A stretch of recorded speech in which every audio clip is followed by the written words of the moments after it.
नमस्कार। कुछ लोग कहते हैं नसीब में जो होगा वो तो होकर ही रहेगा। नसीब को खुद तैयार करना पड़ता है। इसके लिए हमें कर्म करना ज़रूरी है। अब बैठे बैठे सोचोगे कि रसोई से खाना चलकर आपके पास आ जाएगी, नहीं ना। आपको चलकर रसोई से खाना लानी होगी, तब जाकर आप खा पाओगे। कर्म बिना कुछ नहीं होता है। एक छोटा सा कहानी आपको मैं सुनाती हूँ। एक लायन था। वो जंगल में एक गुफा में रहता था। उस गुफा में 2-4 पिल्ले खेलते रहते थे। रात होते ही एक उल्लू भी वहाँ आ जाता। गुफा के बाहर एक हायना भी रहता था। सिंगो जहाँ भी जाता, हायना पीछे पीछे उसकी परछाई की तरह चलता। सिंगो तो जंगल का राजा है, सभी पशु सिंगो से डरते हैं। हायना ये बात समझ नहीं पा रहा था कि पिल्ले और उल्लू ने सिंगो पर ऐसा क्या जादू कर दिया कि वे इस तरह सिंगों की गुफा में खा पीकर आराम से रहते हैं। एक बार लायन ने एक हिरण का शिकार किया और छक्कर भजन किया। हिरण के बचे हुए शरीर को सिंह खींचते हुए ले आया और गुफा के पास बैठ गया। पिल्ले कहने लगे, मामा जी, हमें भूख लगी है, हमें भी थोड़ा सा खाना दीजिए ना। तुम जितना खाना चाहते हो खा लो। किसने इनकार किया? सिंह ने बोला। उसका पेट भरा हुआ था, इसीलिए उसके आंखों में नींद से घिरने लगी। इतने में कुछ अंधेरा हुआ तो उल्लू भी आ पहुंचा। उसी समय एक चूहा गुफा में दिखाई दिया। उल्लू ने उसे झपट कर पकड़ लिया।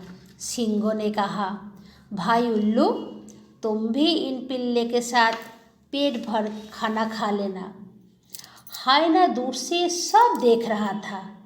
उसे भी भूख लगी थी।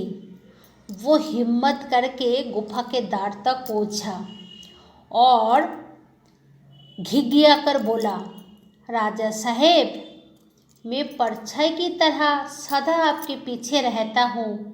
मैं भी भूखा हूँ, मुझे भी कुछ खाना दीजिए ना।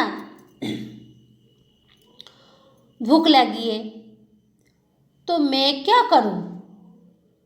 तू तो पूरे जंगल में मटर गश्ती करता रहता है, तुझे किससे खाना क्यों मांगना पड़ता है? सिंगो चिल्ला कर बोला।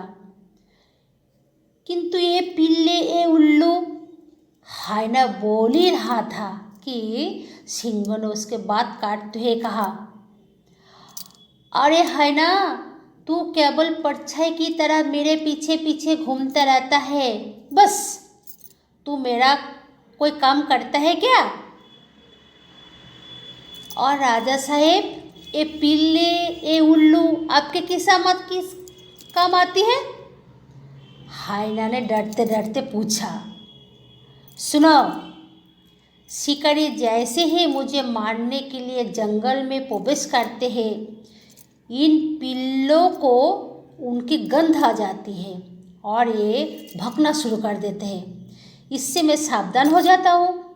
और ये उल्लू, उल्लू तो रात का राजा है।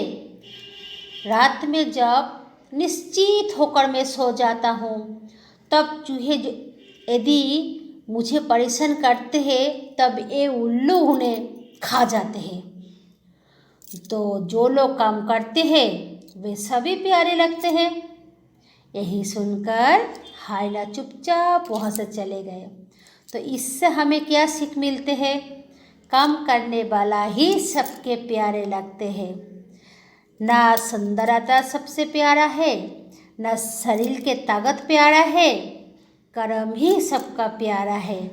इसलिए कर्म करो, अच्छे कर्म करो। धन्यवाद।